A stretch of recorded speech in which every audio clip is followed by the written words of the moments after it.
à tous de Fox 5, Oscar Zulu Kilo, en compagnie de Robert, F6EZ, mon compagnon de course. Alors cette fois-ci, on part aussi en chasse à la radiosonde limoise de ce midi.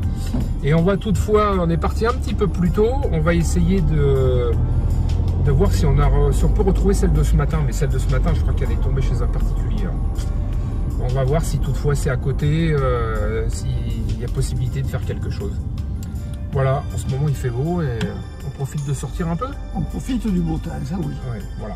Bon, il va y avoir d'autres copains, apparemment Loïc, là encore de nouveau, sur la chasse. Robert est décidé, il y a trop de monde qui chasse maintenant. Bon, allez, on va voir ça, on se retrouvera peut-être sur place. Alors à tout de suite. Alors c'est parti, nous sommes sur la route. Il fait beau, hein, comme vous pouvez le voir. Et nous sommes le vendredi 28 avril. Il fait quand même bon, hein, et ça affiche déjà 25 degrés. Donc, on va pas se plaindre. Bon, t'es paré, Robert? Ouais. Tu fais la sieste là, non? Ne me photographie pas, c'est pas la peine. Pour un beau gosse comme toi, Robert, il y a tellement de femmes qui nous regardent. Tu auras la cote, hein? Justement, pas la peine de leur faire peur. Alors, on arrive bientôt à l'endroit où on était susceptible d'avoir fait une réception de la radiosonde de cette nuit. Et là, c'est vraiment, pour trouver ça là-dedans, ça va pas être facile. C'est touffu. Ah ouais, c'est assez touffu. Et c'est la petite truc qui est là, voilà. Donc on va voir si on trouve quelque chose. Essayer d'aller voir peut-être un peu plus loin. On vient de s'arrêter. On entend quand même la 402 là qui est en vol en ce moment. Et celle de ce matin, voilà, nous donnait dans ce coin. Alors on va essayer de faire un petit tour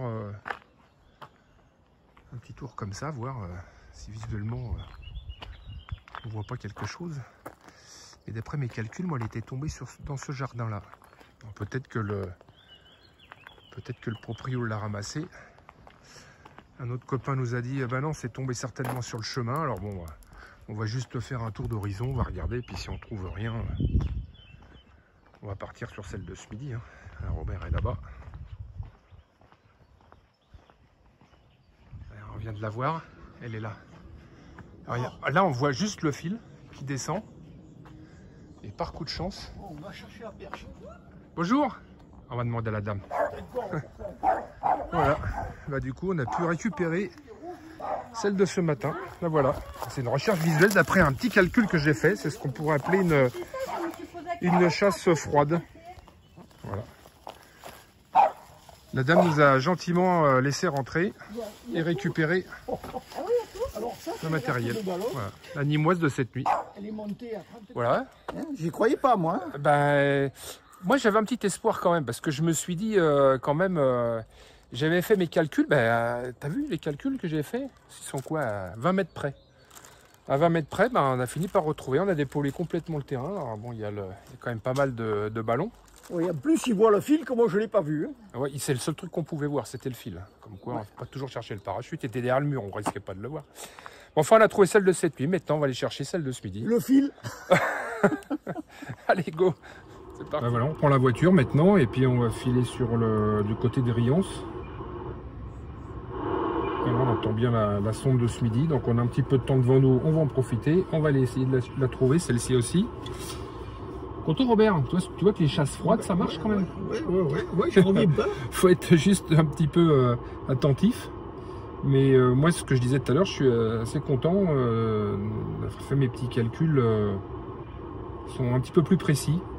Et puis de la recherche sur le terrain. Alors c'est peut-être aussi le fait que je fasse aussi pas mal de géocache. Le géocaching, ça aide pas mal aussi à essayer de retrouver des petites caches comme ça. Des endroits, ouais. Des endroits un peu particuliers. Alors, la dame nous a dit, bon, j'ai pas voulu trop filmer non plus, hein, surtout sans son autorisation, mais elle nous a dit, oui, effectivement, j'ai trouvé ça dans mon jardin. Elle a trouvé le parachute, elle a trouvé le parachute. Ouais, elle a trouvé le parachute, mais pas la sonde, curieusement. Et elle a dû descendre. Après, avec son propre poids. Voilà, ouais, elle a dû descendre plus tard. Donc elle a pris le parachute et le ballon, elle a mis ça sur le côté là, sur le côté du mur, quoi, de 2 mètres à côté. en disant bah, quand je sortirai ma poubelle, je sortirai tout en même temps. Enfin bon. Alors du coup, on l'a débarrassée. Elle s'est même excusée. Excusez de quoi? Je sais, c'est ce que je lui ai dit, mais de quoi vous vous excusez? Je lui ai dit, c'est nous qui nous excusons. Voilà, de s'introduire comme ça chez elle, et d'avoir pu récupérer la ligne complète. Bon, allez, maintenant on file sur Riance, c'est parti. Là, une bonne journée qui commence bien. On vient de s'arrêter, on est sur Tretz, la commune de Tretz, donc on s'est positionné pour la réceptionner. Alors, je sais pas si on le voit à l'écran. Voilà, on a sa position à 22 000 mètres d'altitude, donc on attend maintenant qu'elle éclate. Voilà, on la réceptionne bien.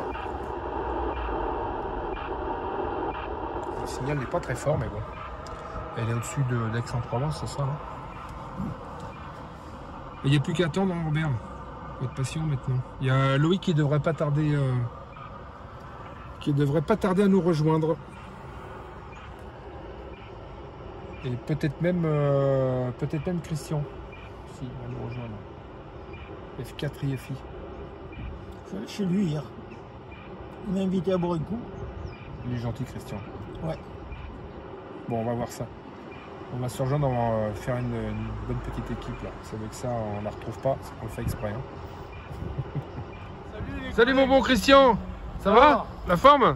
Ben oui. Salut, allez vas-y grimpe. On va chercher la balise. Hein. On t'attendait pour partir. Allez monte. La Dream Team. La Dream Team, ouais, c'est exactement ça. Il y a de la concurrence sur le terrain là. Hein. Ah là, en ce moment, on n'est pas les seuls sur le coup. Hein. Là c'est le challenge, là, celui qui mettra la main dessus le premier. Hein. Ouais. Non, c'est pas la commune de Riance, c'est IOS. Où? Robert, il le voit un peu plus loin, lui. Au Lierre là-bas. Au Lierre, non. C'est IOS. Ah d'accord. Allez, on va. On est de nouveau sur la route et je crois qu'elle va aller un petit peu plus loin que ce qui était initialement prévu. Les températures extérieures 30 degrés. Voilà, c'est pas normal d'avoir des températures pareilles fin avril. Profiter du paysage. On est sur la route de Séance. Et c'est le petit village perché qui est là-haut, très joli village de Provence du Var. Rouge de chantier. Ouais, il doit y avoir des travaux. Derrière. Voilà, on profite pour vous faire admirer un peu le coin. Robert nous fait prendre les chemins de DFCI, Défense des forêts contre l'incendie. Enfin, ça va, c'est carrossable, mais bon. Pour les doucement quoi. Et on ne l'entend plus, elle a touché le sol, et plus de signal. On s'est arrêté, un petit peu de vent, dans les hauteurs. Christian là-bas prêt à partir, Robert qui prépare son matériel. Alors là on ne peut pas traverser parce que derrière il y a un champ de panneaux solaires, mais elle devrait être dans cette direction à peu près à 700 mètres. Donc on va faire on va contourner la clôture et aller de l'autre côté. On va profiter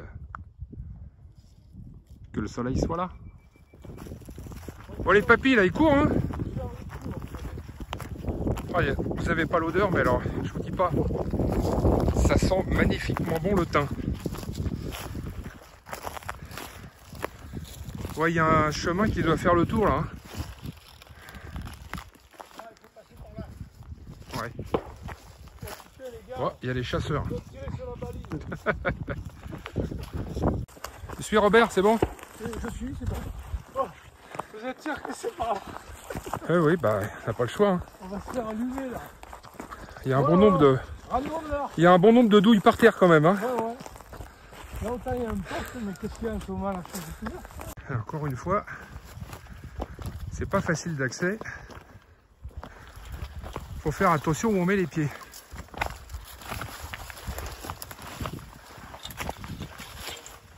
Il y a un poteau là. Vive la Provence. Je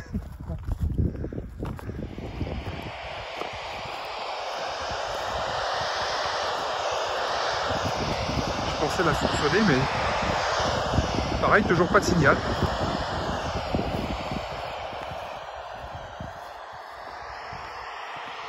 C'est magnifique. magnifique. On est confronté à un dilemme de nouveau, parce que on nous l'indique par ici, et comme vous pouvez le voir là, il y a une clôture tout le long. Et la clôture elle monte jusqu'en haut de la colline là-bas. Donc elle sera à l'intérieur de la colline, de la clôture, pardon, du terrain. On est à 400 mètres à peu près alors. Par contre, il doit y avoir quelqu'un qui s'entraîne au tir. D'ailleurs, on voit sa voiture là-bas au loin. Si on arrive à l'interpeller, on peut peut-être lui demander l'autorisation de... c'est pas la peine d'aller plus loin, Robert. On va demander au gars l'autorisation de pouvoir rentrer et puis on va regarder. J'ai pas de gilet pare-balles. Allez, reviens, Robert, ça sert à rien. Tu pourras pas accéder de là-bas. Et têtu, mon petit Robert. Mais je l'aime bien. Alors pour le coup, on est revenu dans la voiture et j'ai réussi à retrouver sur internet le numéro de téléphone du propriétaire du domaine. Ça n'a pas été une simple affaire, mais nous y sommes arrivés. Il s'est recourt l'autre. Ouais, nous y sommes arrivés. Donc j'ai pu joindre donc la propriétaire au téléphone. Je lui ai demandé l'autorisation de rentrer dans le domaine. C'est un château, hein. C'est un grand domaine privé. Elle nous a dit oui, il n'y a pas de problème, je vous attends. Donc on va se rendre à l'entrée. Seulement le domaine est tellement immense qu'on a facilement on a combien? On a une dizaine, 9 km à parcourir là pour... Non, 9 km en ligne droite, mais en faisant le tour, tu en as 20. Non, il n'y a pas 20 km. Là, Robert, il est de Marseille, Robert. Une quinzaine. Il est de l'autre côté, le château. Oui, je sais. Lui, coincé. Il est de l'autre côté. Il est de l'autre côté. Non, regarde, on a voilà, à peu près 10 km à faire par la route. Tu lui as dit que c'était les panneaux solaires? Oui, elle me dit ouais, c'est tout en haut. Elle me dit voilà, on est carrément comme tu dis à l'opposé. Mais on peut y accéder de l'intérieur, il y aura des chemins de terre. D'ailleurs, il y a une route goudronnée dedans. Oui, mais souviens-toi, on avait déjà récupéré une sonde dans ce domaine. Ouais. Et faut garder les coordonnées. Là, oui, on va garder les coordonnées parce que c'est vrai que le domaine il est immense. Je sais pas combien il y a d'hectares là-dedans. Ça pourrait servir un jour. Mais ouais, si ça retombe un jour dans le secteur, on sera bien content de contacter ces gens-là. Donc on prend la route et puis on va s'y rendre. On va voir. Par contre, on n'a plus de signal. Hein. On était tout à l'heure à 400 mètres, mais on était de l'autre côté de la clôture. Mais à 400 mètres, on n'entendait plus du tout de signal. Loïc est à l'opposé, lui, à l'autre côté ouest. Il n'entend plus de signal non plus. En revanche, on s'est fait un rapide calcul tous les deux d'estimation de point de chute par rapport à l'altitude et le parcours restant à courir par rapport au sens du vent, c'est important. On est à peu près tombé sur à 20 mètres près, hein, c'est ça Robert? On est tombé sur à 20 mètres près, on est tombé sur le même point. Donc nos calculs ne sont pas si mal que ça. Donc j'espère qu'à partir du domaine, on pourra se rendre au moins sur ce lieu et peut-être encore une fois faire une chasse blanche. À défaut de ne pas pouvoir l'entendre par radio. Alors, je ne sais pas ce qui se passe en ce moment, les Nîmoises, dès qu'elles touchent le sol, on ne les entend plus. Alors est-ce que le système a été modifié en interne pour couper l'alimentation une fois que ça touche le sol? Elle est tombée sur une pierre, c'est tout. Ah bah ouais, mais alors 3 fois de suite? Eh ben oui, 3 fois de suite. Ah bon, ok. Et ça fait sauter la pile alors? Peut-être bien. Alors c'est peut-être pour ça qu'ils ont mis un raison l'autre jour, tu disais. Alors ça y est, on est arrivé devant le domaine. Alors évidemment, il y a la barrière. Et on a trouvé le gestionnaire du domaine qui était juste devant la barrière, un coup de bol. Il a dit qu'il allait appeler le propriétaire pour savoir s'il pouvait nous donner l'autorisation d'y accéder parce que le domaine il est tellement immense. En fait, j'ai regardé sur le GPS, on en est à 2 km 9 quand même de l'entrée, pour vous dire que c'est quand même relativement grand. Donc je lui ai laissé mon numéro de téléphone, il va rappeler, il nous a laissé le sien, il a dit comme ça si un jour ça retombe dans le secteur, il ne faudra pas hésiter à l'appeler, puis il viendra nous ouvrir. Donc c'est toujours sympa de se faire des relations comme ça. En attendant, on papote avec les copains. Voilà. On nous raconte ces histoires de chasse qu'il a faites dans le secteur. Il y a un parc éolien derrière, je ne sais pas si vous voyez. Voilà, juste là, dans le creux là-bas derrière. Et le parc par contre il est accessible par l'autre côté. Hein. Et on a déjà trouvé des radiosondes, des OHP notamment, dans ce secteur la dernière fois. Voilà. Donc on prend notre mal en patience, on attend et puis dès qu'il nous donne l'accès, on y va. Voilà, on reprend la route dans le domaine cette fois-ci. Monsieur est devant, il nous accompagne. On lui a montré géographiquement à quel endroit elle pouvait se trouver. Et il connaît l'endroit forcément, comme c'est le gestionnaire du parc. Et le parc est immense, hein, parce qu'on est quand même, on en est presque à 3 km. Je laisse imaginer, et puis ça grimpe en plus. Hein. On est tombé sur le double champion du monde de tir à la carabine. Ah oui, en plus on est tombé sur le... C'est pour ça qu'il faisait des tirs, c'était lui. Hein. Le double champion du monde de tir à la carabine. Un type vachement sympa en tout cas. On s'est arrêté. Un peu à la gauche, ouais. Le monsieur nous accompagne. Et on essaye de voir si finalement on peut pas trouver quelque chose.